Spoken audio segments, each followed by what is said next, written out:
Hello all, this is a short video which looks at the COA website, which looks very updated. And as compared to the previous website, which used to be there some years back, this website seems to respond to all the important issues that were concerning architects for a very long time. And it has to be our duty to give due credit wherever it is due, of course. In this case, the COA has made a very good website with some important changes. And first of all, the website looks very swanky. It has accessibility control. It has a login option. And, of course, you can, registered architects can log in and use things like adding themselves faculty and paying the renewal fees, registering, etc. Then Council of Architecture website has now these options: About Us, e-services, forms, download, help desk, defaulters list, photo gallery. And then it has a very nice three buttons where you can use it for concerns about misuse of title and style of architect. For a very long time across the social media space, there have been concerns where people have been pointed out for misusing the title and style of architect. So this is a place where this can be reported. Then as clients, people can come and verify their architects with their COA number and check whether that person is an active architect or not. Then filing a complaint.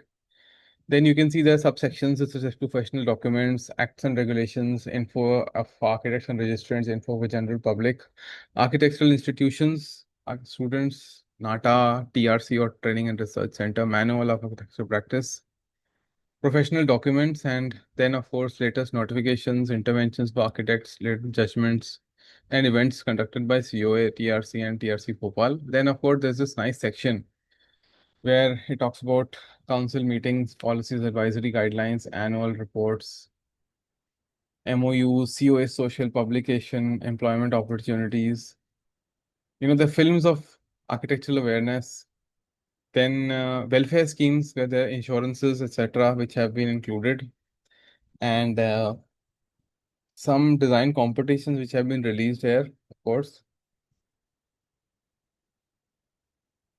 And then there is this nice bot. So it's a very savvy option. You can directly, start chatting with the bot. We'll do that in detail some other time. But it's very interesting to look at a few things. For example, what interests us specifically, Manual of Architectural Practice.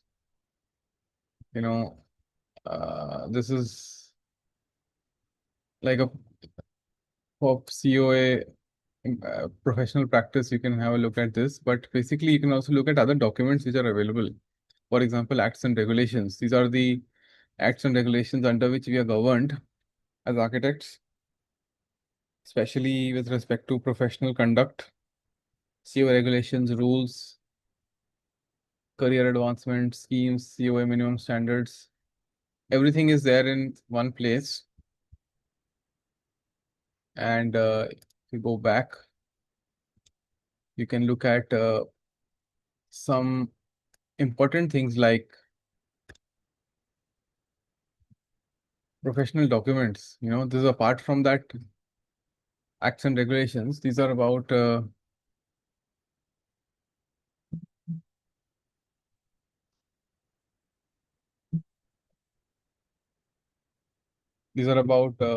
for example, professional liability, then conditions of engagement, what are architectural practices, comprehensive architectural services, what is included, what's excluded. This is of course not binding, but this is a very good starting point, and all this has been defined. So if anybody wants to, draft a contract without even going looking elsewhere, you can just start from here.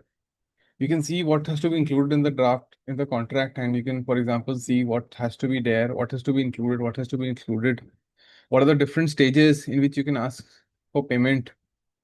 And let's say this is the concept stage, preliminary design stage, drawings for client stage, working drawing stage, appointment of contractors, construction stage, completion, professional fees is given some suggestion, effecting payment, what stage you can ask for payments.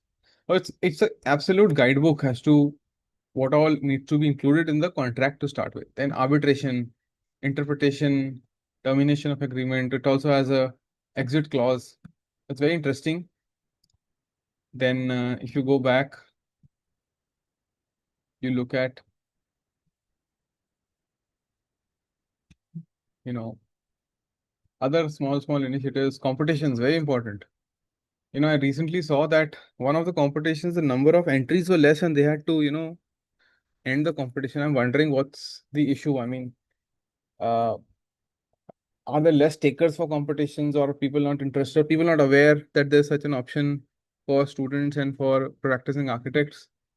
So that requires some thought, probably by senior people, etc. So this is a About Us has about COA, statutory committees, etc. E-services has things for registered architects, then PGITA, then form download. So this is a very brief outlook of the CO website, and I think this is a very good start for a very comprehensively done website. Of course, there'll be things that can be improved. That is with everything in life, but in general, this is a very good website for architects, and architects should make full use of it. Look into every nook and corner of this website. I think this has everything included in it. So thank you very much. Please, in the comments, if you can tell me what needs to be added into this video, or what are the videos that are required to be made, and further what should be there in the COA website, it will be a good idea. Thank you very much. Jai Hind.